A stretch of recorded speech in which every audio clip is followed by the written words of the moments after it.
At 7:45 a.m. on June 5th, 1967, the future of the Middle East has changed forever. From Israeli airbase, fighter jets screamed into the sky. They flew low across the Sinai desert, ducking under the Egyptian radar. On airfields from Cairo to Luxor, hundreds of MiGs and Tupolev bombers sat parked in neat rows. They were the perfect targets.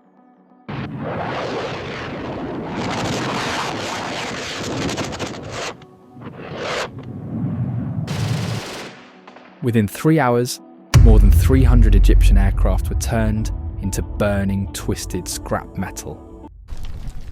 That was a message to the world.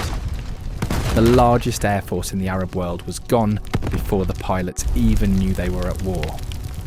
But how could one small nation pull off such a high-stakes gamble? And why did they think they had no other choice?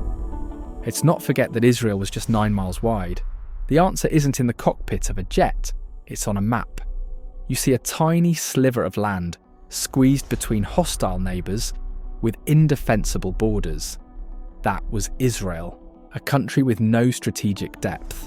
Well, one decisive blow could be fatal. And this isn't just theory. On October 6th, 1973, that fatal blow nearly landed. On Yom Kippur, the holiest day of the Jewish year, the armies of Egypt and Syria launched a coordinated surprise attack. The country was caught off guard. In an instant, the myth of invincibility, built in 1967, was gone. The message was clear. It was the failure of a single core assumption. Our enemies would never dare to attack first. They were wrong, and it almost got them killed. So the key to understanding Israel's military power isn't found in its victories. It's found in the lessons of its one near-fatal failure. That failure created a new military doctrine, built on a single ruthless principle. Never be caught by surprise again. That meant turning the instinct to strike first, the very instinct from 1967, into official, predictable policy. And the first major test of that policy would come 14 years later. The target, a nuclear reactor, deep inside Iraq. Israeli intelligence was clear. The reactor, built for Saddam Hussein, was on the verge of producing weapons-grade plutonium. On June 7, 1981, 8 Israeli F-16s took off to execute that policy. Flying over 600 miles across hostile airspace, they reached the target. In less than 2 minutes, their bombs turned the nuclear reactor core into a concrete tomb. The world condemned the attack, known as Operation Opera. But for Israel, the mission's success became a new pillar of national security. From this moment on, the message to the region was public and unmistakable. If you try to build a weapon that can destroy us, we will stop you. But this new doctrine immediately created a chilling question. What happens when the threat isn't a reactor you can bomb? What happens when it's something far more final? That was the birth of the Begin Doctrine. The Begin Doctrine is what Israel says publicly. If the state is about to be destroyed, it will take its enemies with it. This unspoken threat redefines the entire strategic landscape. It's no longer just about winning a war. It's about ensuring there's no final war to be lost. And this survival at all costs doctrine isn't just an abstract threat. It's engineered directly into their military hardware. Look at the Merkava main battle tank.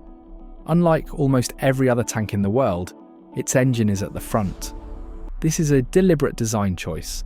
It uses the massive engine block as another layer of armour to protect the most valuable component on the battlefield, the crew. Where other military designers prioritise speed or firepower, the Merkava's design is governed by one principle above all else: crew survivability.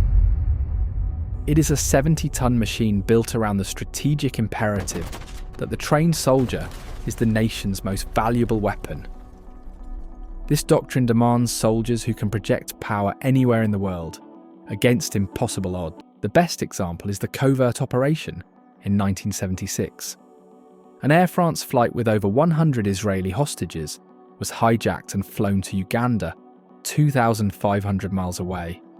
On paper, a rescue was impossible, but the operation was defined by meticulous intelligence and preparation. Commandos trained for days on a full-scale replica of the airport terminal.